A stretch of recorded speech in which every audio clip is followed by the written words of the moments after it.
Hello. Hello. हा बोला. कोण बोलतोय? शेठ, तुम्हाला एक पत्र पाठवलं होतं, मी बघितलं का तुम्ही? कसलं पत्र? शेठ, तुम्हाला सांगतो मी, दादा आपले गेले, मी तुम्हाला फोन करणार नव्हतो, पण पर्याय नाही माझ्याकडे तुम्हाला फोन केल्याशिवाय. आता तुम्ही आता तरी काहीतरी करा. नाही नाही, खूप वाईट झालो. पर दादा गेल्यामुळं खूपच मला तर इतकं दुःख झालंय. काय आम्ही फक्त तुमचं किती परिस्थिती बेकार झालेली आहे आम्हाला. आता कसं सांगायचं सांगा, या सगळ्या लोकांना तुम्ही एवढं मोठं केलंय. अक्षदा मांडे, अजिंक्य गोलप, तर पांडुरंग पवारला तुम्ही वाईट बघितली नाही. तुम्ही तिकडे गेले होते अजितदादाच्या अंत्यविधीला.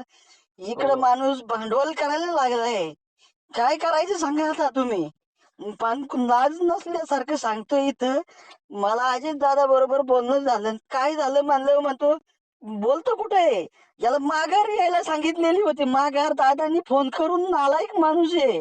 तुमच्या नाही नावाने सांगितलं. क्रियेला तिकडे जातो, श्रद्धांजली अर्पण करतो, लग्नात शुभेच्छा देतो, आणि तुम्ही सांगितलेलं ऐकत नाही. तर यांचं काहीतरी करा तुम्ही आता.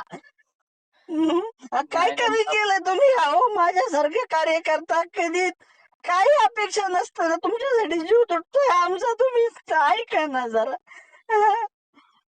काय करायचं सांगा तुम्ही. अहो, काय कमी केलं आमच्यासाठी?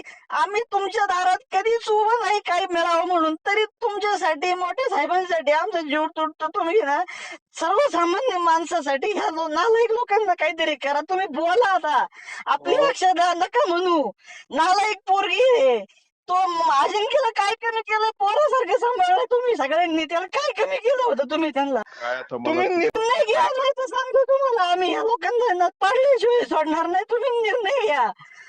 ठीक आहे, निर्णय घेतलेला आहे. आपल्याला राष्ट्रवादी काँग्रेस पक्षाच्याच मागे उभं राहायचंय. आणि हे जे काय राष्ट्रवादी पॅनल उभं आहे आपलं, म्हणजे उभं असं नाही, ते सगळे अजितदादांनी उभे केलेले.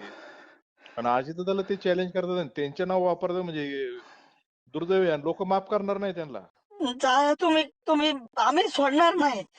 आमच्याला तुमच्याकडून काही अपेक्षा नाही. तुम्ही कालचे तुम्ही बघितलं, तुम्ही म्हणले सगळ्यांना एकत्र करणार, मी बाजूला नाही. तुम्ही आम्हाला पाहिजे. तुमच्याशिवाय तालुक्याला कोणी नाहीये. सगळे स्वार्थी लोक आहे, तुम्हीच आहे. तुम्ही नाही, पाहिजे आम्हाला. आहे मी करणार आहे, मी काही खचणार नाही. सुनेत्राताई पण आता उपमुख्यमंत्री झालेले आहेत. दुःख मला खूप आहे, पण आता ते धाडसाने आपल्याला लढायचं. आणि निवडणुकीला ते निवडणूक जिंकली तरच आपल्याला दादांकडे आपण काहीतरी केले असेल. शेवटी सगळी कामं दादांची हो.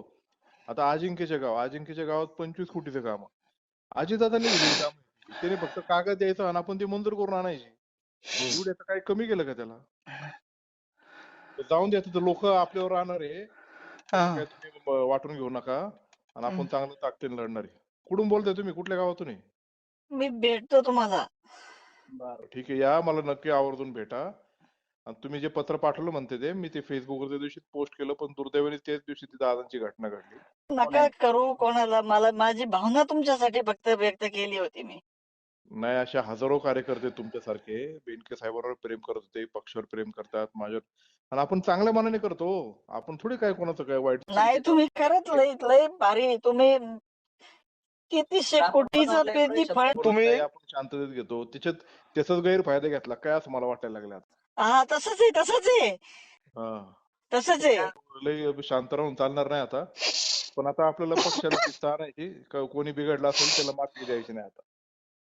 आणि त्यांनी अजितदादाचं नावाचा वापर ते कुठल्याच परिस्थितीत करू शकत नाही. अशा प्रकारचे दादा आपल्यात राहिले आणि त्यांच्या नावाने भाषण करतो, म्हणजे कमाल आहे त्यांची.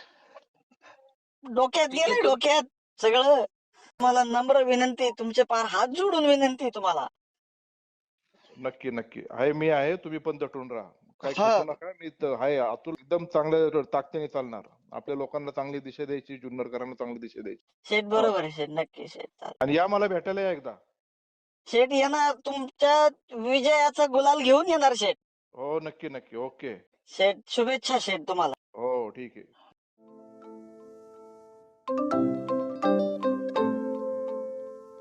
नवनवीन आणि ताज्या घडामोडींसाठी आज 24 तास सबस्क्राईब करा. त्याचबरोबर बेल आयकॉनवर क्लिक करा आणि मिळवा आमच्या बातम्यांच्या नोटिफिकेशन्स. तसेच आज 24 तासची प्रत्येक बातमी आपल्याला कशी वाटली हे कळवा. लाईक करून, कमेंट करून आणि आमच्या बातम्या शेअर सुद्धा करा.